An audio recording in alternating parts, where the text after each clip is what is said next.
Welcome to the Ideal Investor Show. Join us on the journey to financial success. Let's go. Hey, how are you? Today I want to bring something up that somebody brought to my attention because people sent me links to articles and stuff like that. And especially when they think they know that I don't like or I'm critical about a particular person. So one person, for example, recently sent me something from a guy named Brad who is writing under the name Motorhead, and he is always ripping everything and anything that Tesla does. And so somebody said, hey, you have to read what Brad wrote about Tesla. Are you still a fan of Tesla and stuff? And I told him, yes, I am, because I keep checking, I keep researching, I keep looking at what they're doing.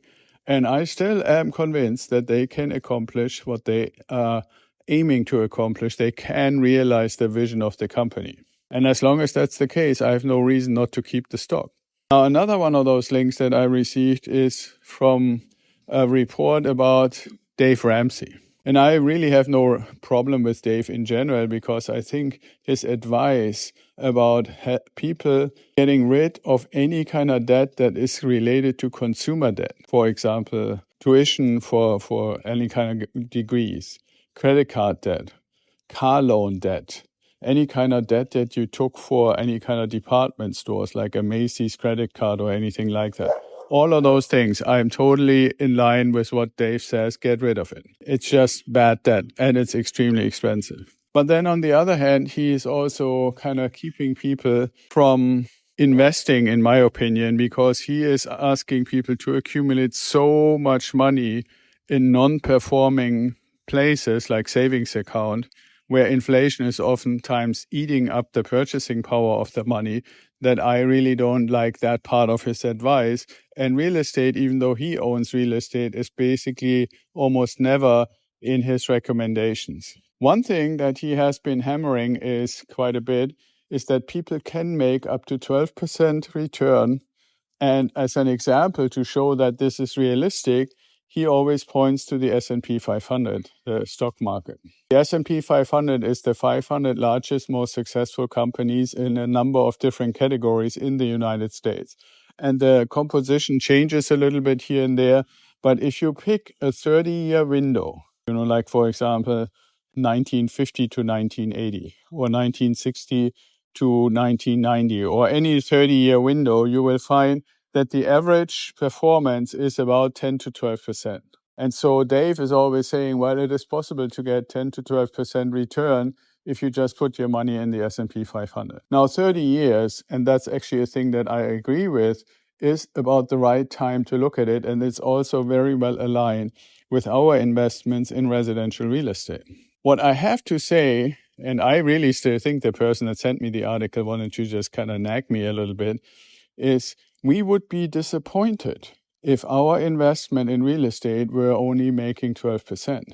Why is that? Let me give you a quick example. Let's say you find a $100,000 house to invest in. And I know they basically don't exist anymore, but it's easy to calculate. And you can do the same for 200, 300, 400,000.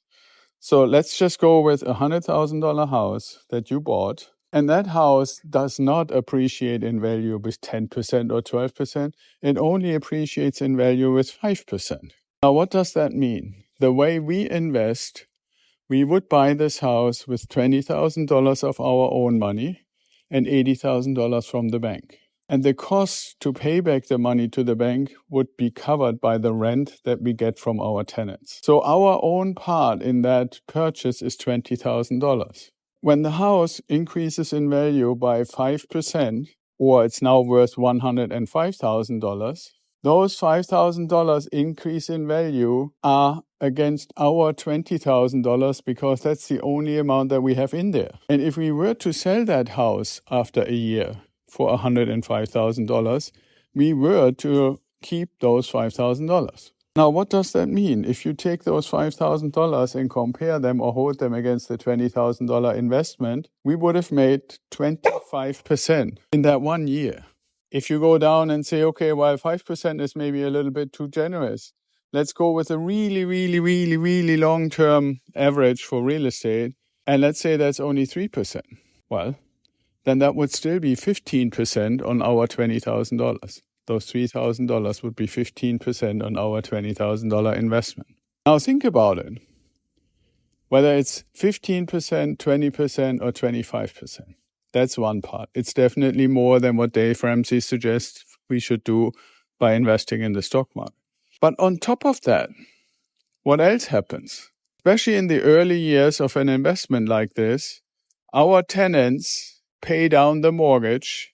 On a $100,000 mortgage, it's maybe only $500. On a little bit of a bigger mortgage, up to $1,000 a year. But let's say it's only $500. And we only got 3% appreciation. Now we are in the 17% return. And then we also have the tax write-off, the so-called depreciation from the government. And so you really, really have a hard time, even with very modest numbers, to be below 20%. Is it a good thing when Dave Ramsey says, yes, you can make 12%, just invest in the S&P 500 and don't look at it for 30 years? Yes, that's true. But you would do so much better if you do what we recommend and buy investment properties, even if they only appreciate by 3 or 4 or 5%. That's what I wanted to get across. A 12% reality, yes, it is a reality. It's not a trap. The difference is in the stock market, it can be a trap because very few people hold whatever they buy in the stock market for 30 years. In real estate, it's normal. And even if it's not the same house, as long as you stay invested in real estate, the formula always applies. Even if the house gets bigger and larger and the rent gets bigger and larger, that's fine.